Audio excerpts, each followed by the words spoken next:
Yes, sir. Okay. Fellow Ugandans, that is, we here for the national promotion of People Power Front. I do welcome everyone. Njawanga kyali naye wadde teganyiza netwala okutandika tuli wano mu kutongoza oba mu kubanjulira ekibiina ekimaliriza emisoso wadde kibaddewo naye kimaliriza front. Kusokera ddala nja kwanjula ttiimu gye tulinayo wano ku budde buno, then oluvannyuma okusokera ddala eddoboozi nga yenze Misango Musa nga yenze ssentebe ow'ekibiina People Power Front. Ku mukono gwange wano wetunudde ye mukulu Mulamba John nga memba ku batandisi ab'ekibiina kya People Power Front. Mukulu ono andi wano ku lusegere gwe tuyita Secretary General mukulu Spartan Mukali Achilles.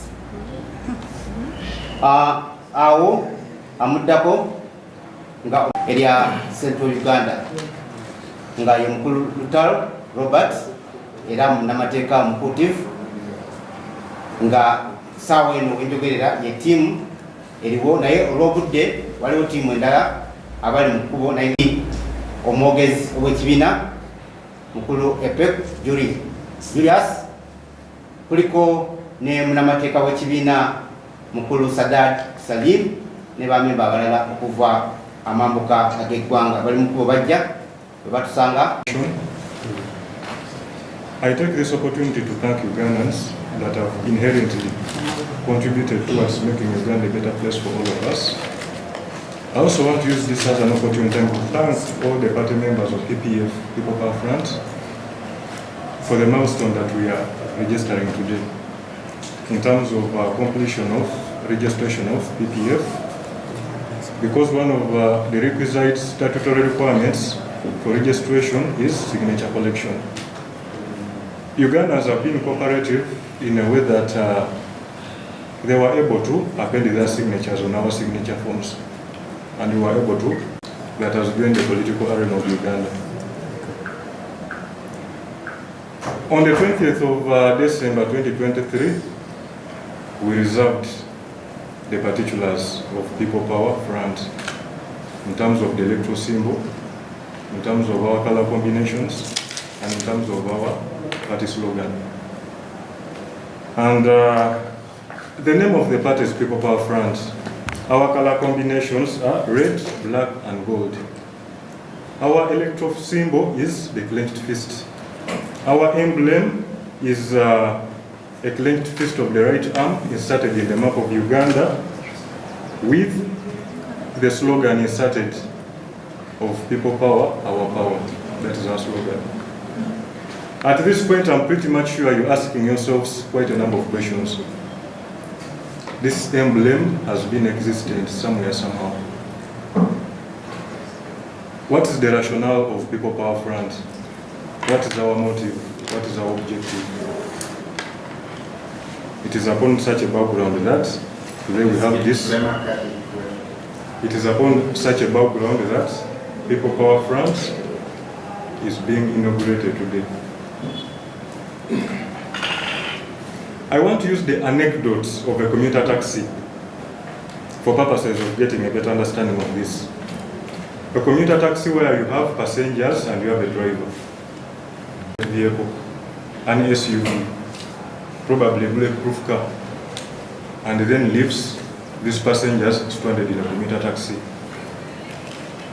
One of them volunteers to take up the mantle in terms of driving the rest of the team for the destination that they are headed for. This gives us Bannayuganda sotolera ekipya ng'ekibiina ky'ebyobufuzi ekyazze oba ekyesowoddeyo okwenyigira mu byobufuzi mu ggwanga lino. Amanya n'eddoboozi nze Robert Lutalo Ntikko, naye olw'ensonga ze ngendo balambululira wammanga wano nayabulidde obukulembeze obwo ekibiina ekyo nenkivaamu ne twegatta ne bannaffe ne tutandika omulembe omupya ogw'ekibiina kyaffe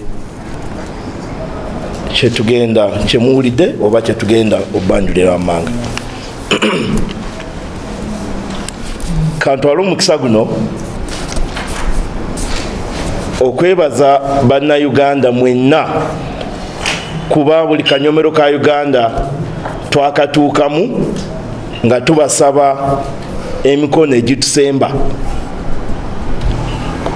Tubeebaza bannayuganda nti mwatuwagidde, mwawagira omulamwa gwaffe, mwawagidde ekibiina kyaffe kya People Power Front PPF, ne mutuwa emikono egyo egyatusobozesezza okufuna ebbaluwa etukkiriza okuba ekibiina ky'ebyobufuzi ekyetengeredde era ekikkirizibwa okwenyigira mu byobufuzi mu Uganda.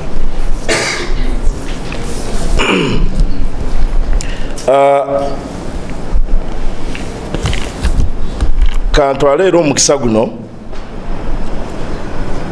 okubannyonnyola ekibiina kyaffe kyetuli okusosootola olwaleero kyekibiina ekiyitibwa the People Power Front PPF.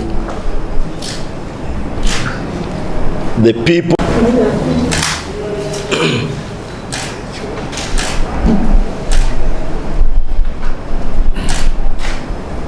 kino kyenkute ye ssemateeka waffe ng'eno ye peegi eya Power Front. Kansooke mbalage obubonero bwaffe mu bunnyonnyoke bulungi nga tugenda mu maaso. Logo yaffe oba akabonero kaffe bassebo ne bannyabo ke kano.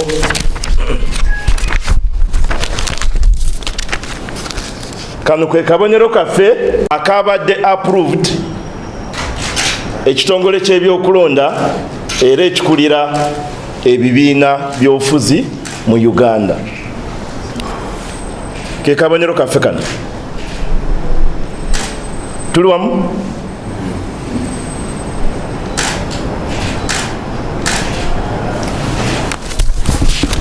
Bassebo ne bannyabo, omubala gwaffe gugamba People Power, our power. Era kanse baganda bange bano tuyimirire tubakubiremu omubala ogwo mugule bwe guvuga. Our power. People Power. Our power. Our power. People power. Ra. Ja. Please, program tugenda gibawa expression of interest, mwesowoleyo mujje mutuletere ebisanyizo bye tunaaba tubasabye.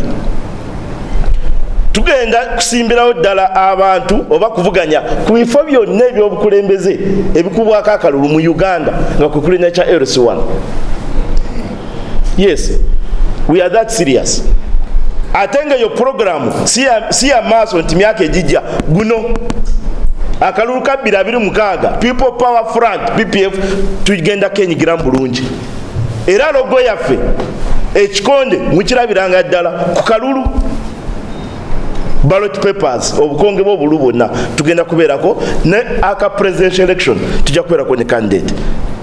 Temumbuuza candidate waffe yaani kuba bajja kwesoolayo.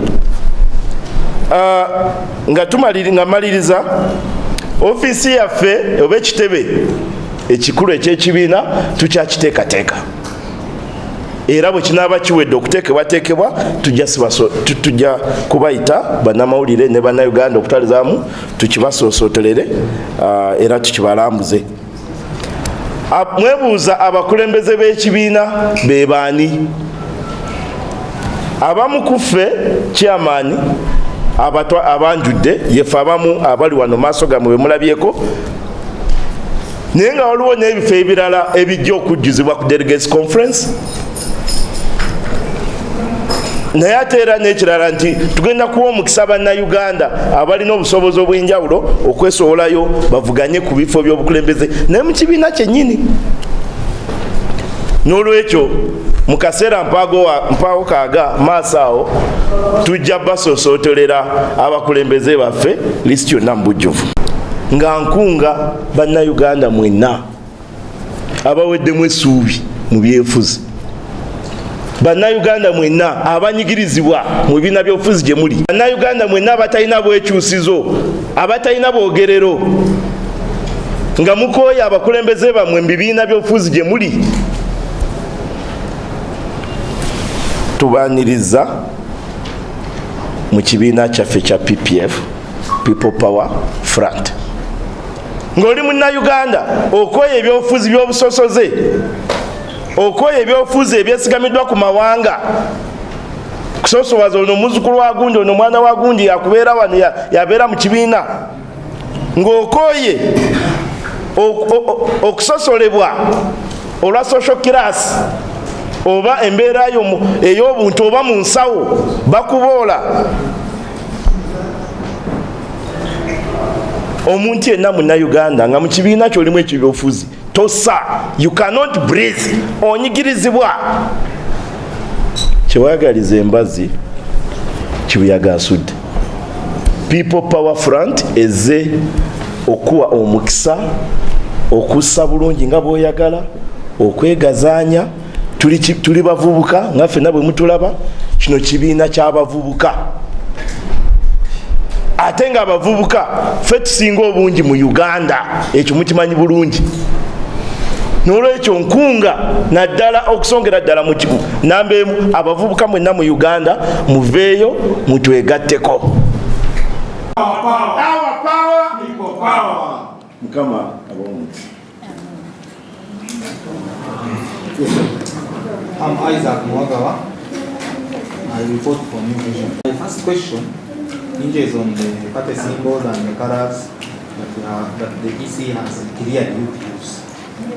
Among the things you presented us is which has been causing security apparatus in the country, civilians' nights. So now that you have finished the registration, the responsibilities now that you are fully registered as a party? That is one question that I want to understand. Secondly, you have said kibuuzo kya ballot era ekibuuzo ekikwatira ddala ku particulars. Mukulu Edward nawe obuuza ku particulars zino nti waliwo abalala abazikozesa. Probably my question would be baani abalala abazikozesa, because Secretary General agambye nti twali mu commuter taxi nga tutambula netuuka mu kubo driver n'agivaamu, tiimu n'agirekomu ye n'alinya vaanyi endala, probably bulletproof. What did you expect? Kakati ebyali mu commuter taxi ebyo yagenda nabyo yabirekomu, ya kavuyo akali awo mwide nga kyadressinga. Particularly zino za original people power, and we are the original people power. Tewali ya registeringako people power anywhere in electoral commission. Okujjako people power from the original founders of the people power. Eranga yefe. So olipo avina agamba tumukozesa particulars ezitali zammwe. Mbasimanyi kyategeeza. Number one, nze abadde azikosa right from day one. Number two, nze alegalizing nze zino particulars sagala ate bantu bala bakole ki bazikozese. So muli byonna nga mwebiri. So ballot nti boba reservinga ebintu bino temuli reservinga nti bangoye tinjagala esati gye batunza bwe bati reserving symbols and the rest. Naye ballet bye bimu ku bubonero bwe twali tukozesa mu people power originally. Era nga tuba tumuvinga ni front eno ba platform eno tusigala nga tukyamuvinga nabyo. Waberawo ekikyuse mu maaso tujja kuba nga tubategeeza stand endala ku ballet. But for now tukyabirina mu mbeera gye tulimu. Tukyabikozesa byonna nga bwe twatandika nabyo. The symbol, the slogan, the logo, byonna byonna ballet byonna tubikozesa because legally ffe ababirina naye even initially ffe abatandika nabyo. That is the reality on the ground. Thank you. Is it convincing enough or wali kitategerese ku nsonga ezi? Nkyogeddeko ngambe nti symbols zonna EC yaziclearinga, but when it comes to attires we using them because for twatandika because era tuyabikozesa we waberawo enescafo tujja kubategeeza the next course of action. I'm talking about EC, not security. Then we shall the particulars that people power uses or is using, and that includes the ballet. I'm saying all that we use right from day one, right from the inception of people power, we still have them after legalizing. That includes the slogan, the symbol, the logo, and even the ballet. We still use them. But I'm saying if security has issues with the ballet, we shall know how to negotiate through or how to cross when we reach there. But currently, we're using all that we had right from day one, right from the inception of people power. We are the people power. We are there right from the beginning up now when we've legalized it. Did you legalize the ballet? Electoral Commission doesn't regularize the attires. Bannayuganda limbiddwa nnyo ekimala mu ngeri y'obufere. Bannabyafuzi bangi be tulina mu Uganda beerimbise mu kitiibwa ky'okuba nti ndi munnabyafuzi naye nga bafere abanoonya okweyisizaawo ebyabwe, nti olw'okuba bamanya nti abantu baagala kuwulira ki, omusajja agenda mugenda mulaba nga ayita wali ne bavugira ku ekyo tugenda kujjako omusajja. Bannayuganda ne bawuddisibwa ne muwagira omusajja nti alina gwagenda okujjako. Naw okwo kuwuddiisa era kyova olaba bonna abakikola n'abagoberera abantu abasuubiza nti ffe tuzze kulwanyisa President Museveni. Ani yali amulwanyisiza n'amuggyako? Museveni taliiko, si afuga. No, now that is confusion. Obufere bannabyafuzi abasinga bwe bazze batambulirako mu bibiina ebisinga. Naye ng'ate ekibiina ky'ebyobufuzi tewalize ng'ogamba nti ozze kulwanyisa n'ono. No, ebyobufuzi si lutalo.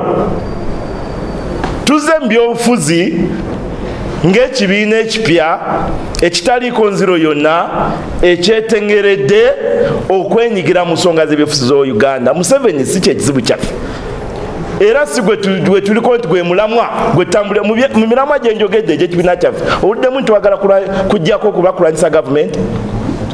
No, ekyo njagadde jaso kitangaaza. So njagala abantu bannayuganda nga mutwaniriza ng'ekibiina mutwanirize nga okusinziira ku mulamwa ne pulogulamu zaffe ze tugiddeko. Era bwe tunajingira kampeyini tujja babulira omulamwa gwaffe mutulonde okusinziira ku bigendererwa byaffe. Yes, yes.